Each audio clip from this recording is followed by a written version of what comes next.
Nearly 7 decades after Merdeka, a significant segment of the Malaysian Indian community is still locked in cycles of poverty and exclusion. Despite all the progress we've made as a nation, some structural barriers just refuse to budge.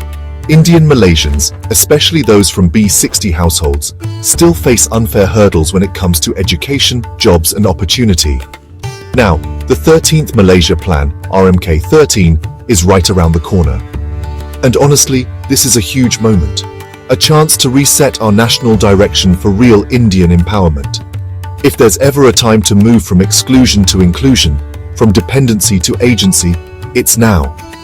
This roadmap we're sharing isn't just policy talk, it's built on real voices from the ground.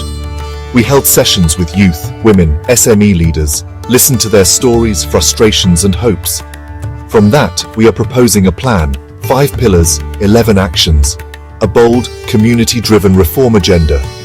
Let's start with Pillar 1, education reform. Too many Indian kids start school late or drop out before they even have a shot. It's heartbreaking, and it cuts off futures before they've even begun. So here's what I believe we must do. First, mandate preschool education for every child aged 4 to 6, including those in vernacular schools, by 2027. Second, establish a national dropout prevention center plan. This has to be a public, private and community partnership with a strong focus on the RMK13 program for Indian B60 families. Next, Pillar 2, women and youth development. Indian women and youth are stuck in informal, low-paying work, rarely seen in leadership or high-skilled jobs. That needs to change fast. 4 actions here. 1. Set up 40 People's First community labs by 2030. Places where you can upskill, get legal help, mental health support, even tuition. 2. Secure 5,000 TVT placements for Indian B60 students by 2028. 3. Launch the Elevate Her Women's Leadership Incubator, helping women from B60 backgrounds become leaders and entrepreneurs. And 4. Roll out the Rebel Builders Youth Entrepreneurship Platform, a launchpad for bold, community-rooted innovation. Pillar 3 is all about equitable economic participation. The SME advancement. Without inclusive financial models, our efforts will stay scattered and unsustainable. So, 3 actions here. First, create the Malaysian Indian Development and Innovation Fund. Let's pool resources from our own community and the private sector. Second, get a grassroots fundraising campaign going.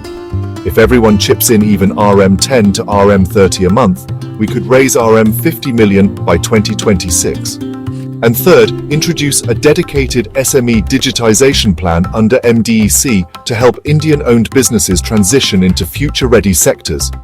Now, Pillar 4, institutional reform. Progress needs trust, and that comes from real transparency and accountability. The main action? Restructure Mitra into a statutory agency with clear oversight from government, civil society and private sector. No more confusion, no more shadowy decisions. Just open, honest governance. Finally, Pillar 5, governance, from transparency to trust.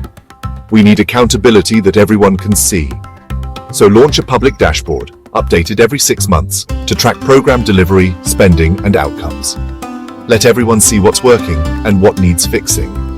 These 5 pillars and 11 actions, they're not just abstract ideas. They're rooted in community voices and built to spark real, lasting transformation. Together, we can shift from marginalization to opportunity, from exclusion to empowerment, and from silence to strategy. Let's shape RMK13 into something bold and inclusive. Let's build a Malaysia where no community is left behind.